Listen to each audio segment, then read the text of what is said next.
10?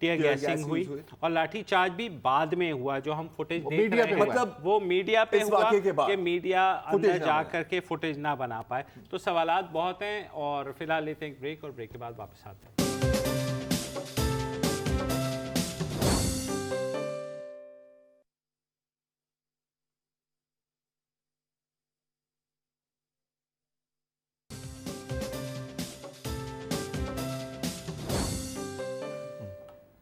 Welcome back. بات ہو رہی ہے پی آئی کی, بات ہو رہی ہے مس مینجمنٹ کی, بات ہو رہی ہے مس ہینڈلنگ کی. اور مس ہینڈلنگ کی ہم بات کریں تو اس کی جیتی جاگتی مثال ہے پاکستان انٹرنیشنل ایئر لائنز کی پرائیویٹائزیشن کی مہم. کیسے ہوئی, کیا ہوئی, آپ کو بتاتا چلتا ہوں. پہلے حکومت نے ایک آرڈیننس پاس کی, وہ ہے Pakistan international air lines corporation conversion ordinance 2015. اس آرڈیننس کا مقصد کیا تھا کہ پاکستان انٹرنیشنل ایئر لائنز کو کارپوریشن سے پبلک لمیٹڈ کمپنی میں تبدیل کیا جائے. کیوں؟ تاکہ پھر اس کے شیئرز فلوٹ ہوں اور تاکہ آسانی سے خریدی جا سکے. کریکٹ. پھر کیا ہوا کہ اپوزیشن نے شور مچائی, نیشنل اسمبلی میں, سینیٹ میں, میڈیا چڑھ گئی. تو آخرکار امبیرس ہو کر آخری دن سینیٹ 2015 کے آخری دن میں سینیٹ پر بل پاس کرنا لگا اور بل ریزولوشن پیش ہوئی and the ordinance was turned into a bill. ٹھیک ہے. It wasn't.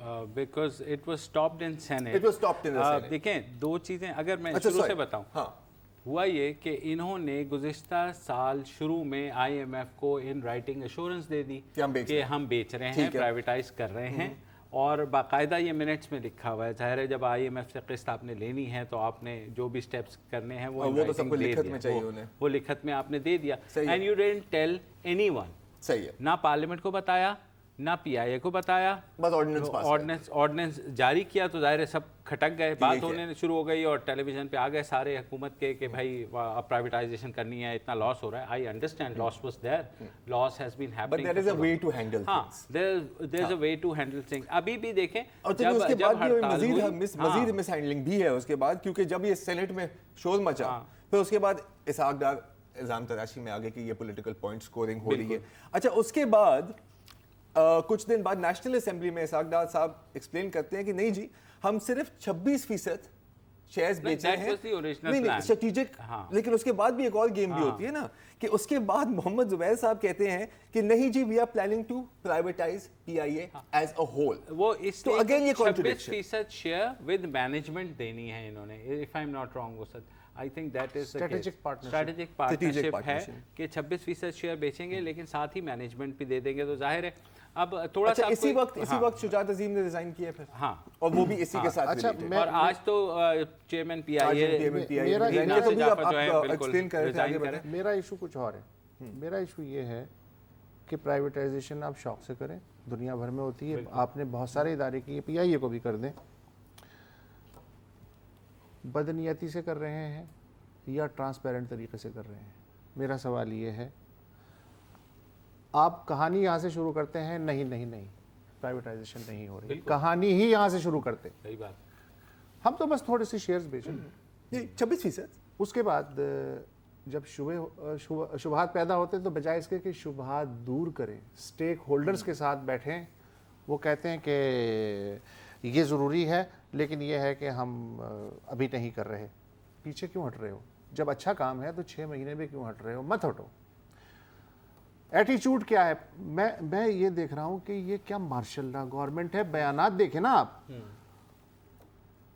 1 سال کے لیے جیل بھیجا جا سکتا ہے, ملازمت سے برخاست کیا جا سکتا ہے, پی آئی کے کارکن نجکاری کے معاملے پہ سیاست نہ کریں. سر پرویز رشید کی بات بتائیں. جنرل نواز شریف نہیں, پرویز رشید, ٹھیک ہے, جنرل پرویز رشید کہہ رہے ہیں جو لوگ بھی اس کے خلاف ہیں نجکاری کے, وہ پی آئی اے کے اور پاکستان کے دشمن ہیں. ملک دشمن. یہ ایک پولیٹیکل گورنمنٹ کی ویکیبلری ہے. یہ کرائسس مینجمنٹ کا جو یہ طریقہ ہے, یہ بہرحال ظاہر ہے اپن کی تو سمجھ میں نہیں آ رہا کہ یہ کس طرح کا ہے. اچھا, دوسری بات یہ ہے کہ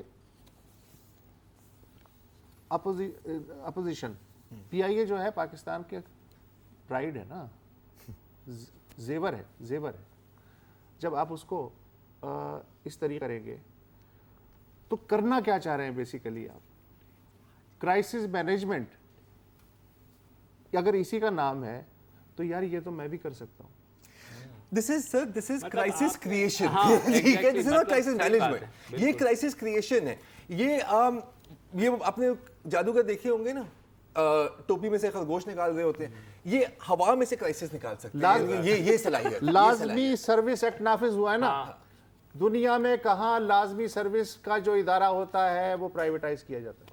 بالکل صحیح بات ہے. اور اس کے علاوہ جب آپ کو سوٹ کرتی ہے تو پھر لازمی ہے نا.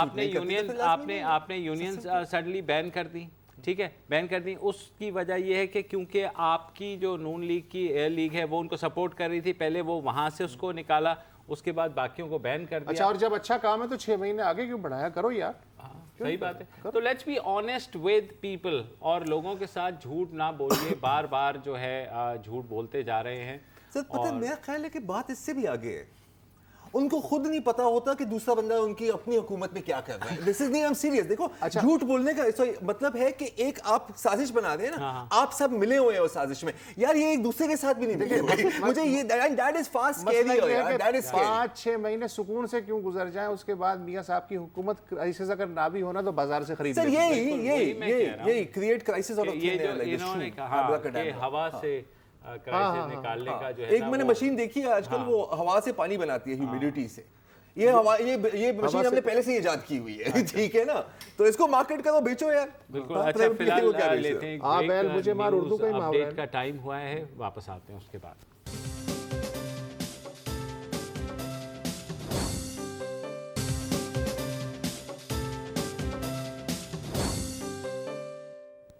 Welcome back. اس ہفتے جمعے, ہفتے اور اتوار کو کراچی میں کراچی لٹریچر فیسٹیول ہوگا. یہ ایک سالانہ فیسٹیول ہے اور ہر سال پاکستان سے بہت لوگ, مصنف, انٹلیکچوئلز, جرنلسٹ اٹینڈ کرتے ہیں, اور انڈیا سے بھی کبھی آتے ہیں اور کبھی کبھی ڈفرینٹ باقی ممالک سے بھی لوگ آتے ہیں. اس سال انوپم کھیر کو بھی دعوت دی گئی تھی, لیکن انوپم کھیر صاحب نہیں آ رہے. وہ کیوں؟ آج انہوں نے ٹویٹ کی کہ I have been informed that the Pakistani Ministry of Foreign Affairs has denied permission for my visa. اس کے بعد کہا کہ بھائی صرف مجھے ہی ڈینائی کی گئی ہے, باقی جو 17 گیسٹ ہیں ان کو الاؤ کیا گیا ہے. اور پھر حسب معمول وہ اپنی پولیٹیکل لائن پر آ گئے کہ کیا میرا ویزا اس لیے ریجیکٹ کیا گیا ہے کیونکہ میں بھارت کی رواداری کے بارے میں بات کرتا ہوں, یا اس لیے کہ میں ایک کشمیری پنڈت ہوں جو پاکستان کی دہشت گردی کو ایکسپوز کر دے گا. ہمیں نہیں پتا, لیکن اس کے جواب میں بعد بھی ویزا مانگ رہے ہیں. اس کے بعد بھی ویزا مانگ رہے ہیں. اس کے بعد پدما شری مل سکتا ہے, ویزا نہیں مل سکتا. پدما شری تو ہاں بالکل, یہ پوائنٹ ہے. بہرحال اس کے بعد پھر پاکستان کی ہائی کمیشن ان نیو دہلی کا بھی جواب آیا ٹویٹر پہ. انہوں نے کہا کہ جی PHC پاکستان ہائی کمیشن کو کبھی مسٹر خیر کی ویزا اپلیکیشن ہی نہیں ملی, تو ویزا ریجیکٹ کرنے کا تو سوال ہی نہیں اٹھتا. اور پھر پاکستان کے جو ہائی کمشنر ہیں عبد الباسط صاحب, ان سے بھی یہ سوال پوچھا گیا, تو سن لیتے ہیں وہ کیا کہہ رہے ہیں. Visa application or visa request is processed when visa application is received, not on the basis of an invitation letter from a visiting country. So we really wish that his office had submitted his visa documents as other participants did. جی یہ بھی بہت معصوم بن رہے ہیں, دلچسپ صورتحال ہے. تو ہمارے سفیر صاحب نے معصومیت سے یہ تو کہہ دیا کہ ویزا اپلائی کریں گے تو ویزا ملے گا, اور ہونا بھی یہی چاہیے, پروسیجر بھی یہی ہے. اب مجھے ایک لیکن 17 دوسرے لوگ بھی تھے, انہوں نے بھی ویزا اپلائی نہیں کیا, لیکن ان کو کلیئرنس مل کے ویزا ان کو جو ہے نا دے دیا گیا, اور یہ کہا گیا کہ جی بس ٹھیک ہے آپ مزے کریں. تو اس میں تھوڑا سا جو انوپم کھیر کے بیان میں یہ حد تک صداقت ہے کہ ان کی کلیئرنس نہیں ہوئی. اب دیکھیں, ہم نے انوپم کھیر کی ورژن سن لی ہے, ہم نے پاکستان ہائی کمیشن کی ورژن سن لی ہے, کیوں نہیں کراچی اب جو میزبان ہیں ان سے بھی پوچھ لیتے ہیں. ہمارے ساتھ ہیں miss Amina Syed, founder and director of Karachi literature festival. السلام علیکم. جی وعلیکم السلام. اچھا جی, ابھی آپ نے ہماری گفتگو سنی, ظاہر ہے کہ آپ انوالوڈ ہیں اس پورے پروسیس میں, تو یہ ہوا کیا ہے ایگزیکٹلی, آپ ہمیں سمجھا سکتے ہیں؟ جی مجھے اصل میں صاف آواز نہیں آ رہی تھی, لیکن میں آپ کو بتا دیتی ہوں کہ ہوا کیا. ہم نے تقریباً اکتوبر میں ان کو دعوت بھیجی تھی، دعوت نامہ انوپم کھیر کو، اور بھی جو ہمارے جو ہندوستان سے آ رہے ہیں، بلکہ پوری دنیا سے آ رہے ہیں، سب کو ہم نے ستمبر اکتوبر میں بلایا تھا. پھر نومبر میں ہم نے پاکستان ہائی کمیشن کو پوری لسٹ بھیجی تھی کہ یہ لوگ آ رہے ہیں ہندوستان سے، اور انٹیریئر منسٹری کو بھی ہم نے پوری لسٹ بھیجی تھی، کیونکہ ہمیں پتا تھا کہ 1.5-2 مہینے تو لگ ہی جاتے ہیں سارے NOC اور وہ جو پروسیس ہے. اور پھر جب جنوری سمجھیے اب ایک ہفتہ 10 دن پہلے پھر میں ذرا پریشان ہوئی، چونکہ صرف جب تک اکا دکا لوگوں کو ویزا ملا تھا. اور پھر مجھے یہ بتانے لگے جو لوگ آ رہے تھے کہ ہم وہاں جب پاکستان ہائی کمیشن دلی میں جاتے ہیں تو وہ ہم سے کہتے ہیں کہ ابھی آپ اپنا اپلیکیشن جمع نہ کریں، پاسپورٹ نہ چھوڑیں، جب ہمیں NOC مل جائے گا تو پھر ہم آپ کے پاسپورٹ لے کے پھر آپ کو ویزا دیں گے. تو پھر میں نے بھی وہاں فون کیا ہائی کمیشن، تو انہوں نے کہا کہ آپ اس طرح کریں کہ جب ہو جائے گا، ہمیں NOC آ جائے گا، تو پھر آپ ان لوگوں کو بھیجیں اور ہم اسی دن یا 1-2 دن میں ہم ان کو دے دیں گے ویزا لگا کر. تو پھر یہ شروع ہو گیا تھا. کچھ لوگ سلسلہ پھر 1-2 لوگ جاتے تھے، ان کو ویزا مل جاتا تھا، جیسے لوگ جاتے گئے ویزا ملتا رہا. لیکن پھر میں نے ان نے کہا، وہ خود تو نہیں جا رہے تھے انوپم کھیر، وہ کسی کو بھیج رہے تھے، اشوک چوپڑا ان کے وہاں بہت دوست ہیں، پبلشر ہیں، وہ کسی کو بھیج رہے تھے. تو میں نے ہائی کمیشن فون کیا، میں نے کہا کہ آج کوئی آپ کے پاس کوئی آئیں گے انوپم کھیر کا نمائندہ ویزا اپلیکیشن اور پاسپورٹ لے کر، تو آپ ان کو بھی ویزا دے دیے گا. تو ان نے کہا کہ نہیں، آپ ان کو مت بھیجیں، ان کی اپلیکیشن نہ بھیجیں، چونکہ وہ ہم ان کو ویزا نہیں دے سکتے. یہ آپ کو Pakistan high commission in India نے آپ کو یہ کہا ہے؟ جی تو پھر مطلب عبد الباسط صاحب صحیح بول رہے ہیں نا کہ ویزا ریجیکٹ ہی نہیں ہوا، کیونکہ وہ تو پہلے سے ہی NOC نہیں دی، تو اپلیکیشن وہ یہ نہیں کہہ رہے، وہ یہ نہیں کہہ رہے، کیا کہہ رہے تھے؟ وہ کہہ رہے ہیں جب درخواست ہی نہیں دی تو ویزا کہاں سے ملے گا، وہ یہ کہہ رہے ہیں. وہ یہ کہہ رہے ہیں درخواست دینے سے تو دونوں نے منع کیا. امینہ صاحبہ کی بات سن لیجیے. درخواست انہوں نے لی نہیں، درخواست دی ہے، وہ کہہ رہے ہیں وہ دینا چاہ رہے تھے لیکن انہوں نے لی نہیں. انہوں نے کہا کہ درخواست نہ بھیجیں کیونکہ ہم ویزا نہیں دے رہے. صحیح ہے، بالکل. تھینک اچھا، یو. تو کوئی امینہ کوئی آپ کے کوئی ریزن دیا تھا کہ باقیوں کو الاؤ کر دیا اور انوپم کھیر کو الاؤ نہیں کیا؟ کچھ اس کے بارے میں کوئی مینشن کیا تھا پاکستان ہائی کمیشن نے؟ بس یہی کہا تھا کہ وہ کلیئرنس نہیں آئی. کلیئرنس نہیں آئی. تھینک یو ویری مچ جی. لیکن بعد میں جو انوپم کھیر نے ریئیکٹ کیا ہے تو اس کے بعد تو میرا خیال ہے ان کو پہلے سے پتہ چل گیا ہوگا کہ اس طرح کی باتیں کر رہا ہے تو کلیئرنس تو نہیں آنی. سر ویسے آنیسٹلی اسپیکنگ میرا خیال ہے کہ وہ دعا مانگ رہے تھے کہ ویزا ریجیکٹ ہو جائے، کیونکہ مطلب ٹھیک ٹھاک مسالہ پروپیگنڈا بھی تو بنتا ہے نا یار. اب میں ایک چیز کی سمجھ نہیں آ رہی، ویسے تو پورے شو میں میرے خیال ہے ہمیں کسی چیز کی سمجھ نہیں آئی، ہمارے پاس صرف سوالات ہی سوالات ہیں.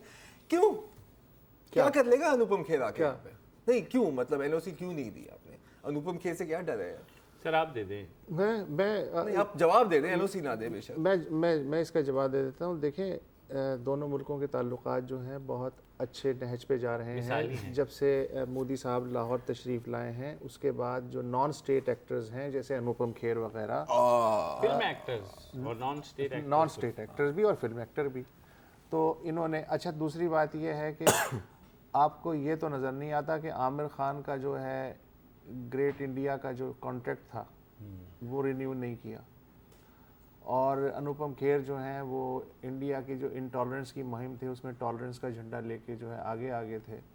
اچھا، یہ چیزیں ظاہر ہے کہ اس سے ڈپلومیٹس کی صحت پہ یا فارن آفس کی صحت پہ کوئی اثر نہیں پڑتا.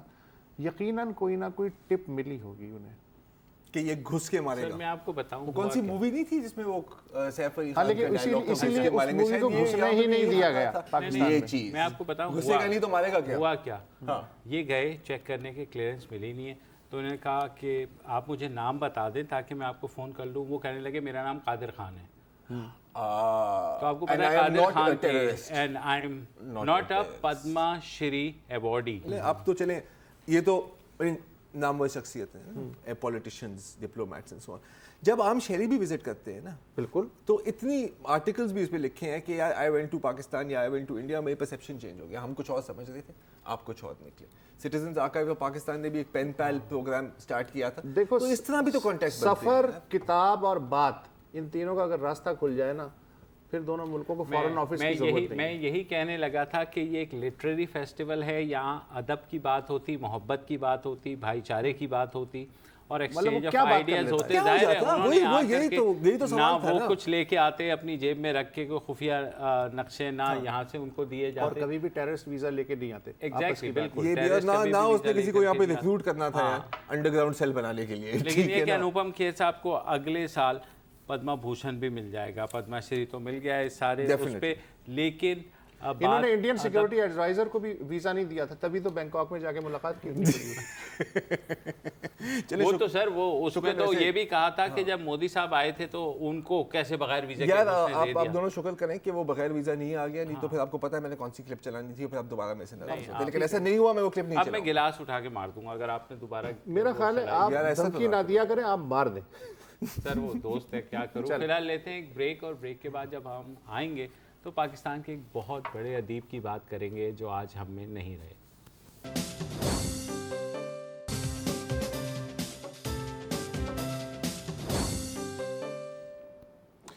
Welcome back.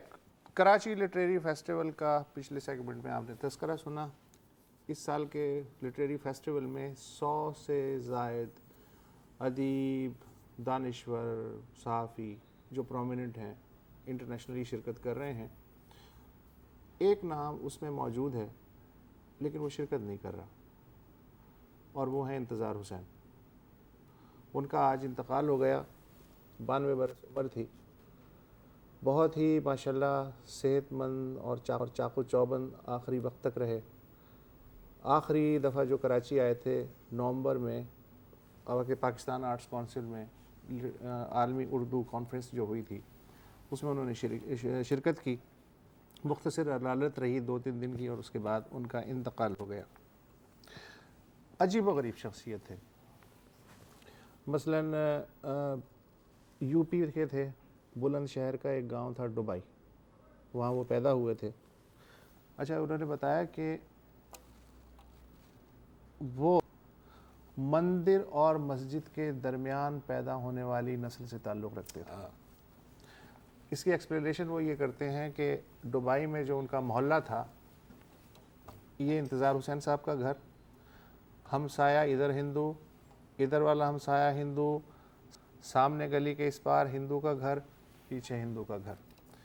تو جب بیچ میں ہاں منڈیریں ملتی تھی, دیواریں ملتی تھی.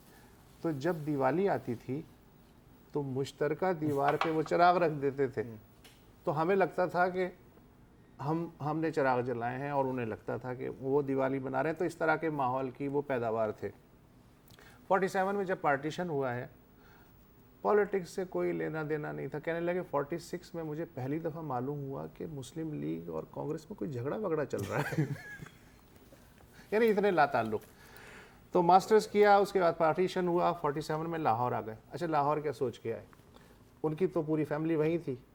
20 سال کی ان کی عمر تھی. کہنے لگے میں لاہور جا کے یہ دیکھنا چاہتا ہوں کہ وہاں جو ترقی پسند ادیب ہیں وہ رہ رہے ہیں, کچھ صحافی ہیں, کچھ ادبی رسالے بھی نکلتے ہیں, اور میں دیکھنا چاہتا ہوں یہ نیا ملک بنتا ہے تو اس میں کیا ماحول کیا ہوتا ہے. یہ دیکھنے کے لیے لاہور آئے. گولڈن اپرچونٹی ہے ایک آبزرور کے لیے. اچھا, پھر پتہ چلا کہ واپس تو جا نہیں سکتے. بالکل آ گئے, واپس نہیں جا سکتے. تو ان پہ بقول ان کے نسٹالجیا نے بری طرح سے اٹیک کیا, اور انہیں دبئی یاد آنے لگا, ہندوستان یاد آنے لگے, دوست آنے لگے. پھر حالات کچھ ہندوستان میں ایسے ہوئے کہ ان کی پوری فیملی بھی یہاں شفٹ ہو گئی. اس چکر میں انہوں نے بری طرح سے, بقول ان کے بری طرح سے میں نے پڑھنا شروع کر دیا تاکہ مجھے کچھ یاد نہ آئے. کس کو پورا پڑھ گئے؟ منٹو کو, بیدی کو, عصمت کو. یہ تو خیر ان کے کنٹمپریریز تھے, چیخوف, ٹالسٹائی, دوستویسکی, کافکا, سب کو پڑھ گئے. ابھی کہانیاں نہیں لکھی. اس کے بعد کتھا سری, کوئی 2500 سال پرانی جو ہندوستان کی کہانیاں کتھا سری, اس کی 8 جلدیں پڑھ گئے. مہا بھارت کی 18 جلدیں پڑھ گئے. مہاتما بدھ کی جو کہانیاں تھیں, جاتک کتھا, اسے پڑھ گئے. اس کے بعد وہ انتظار حسین پیدا ہوا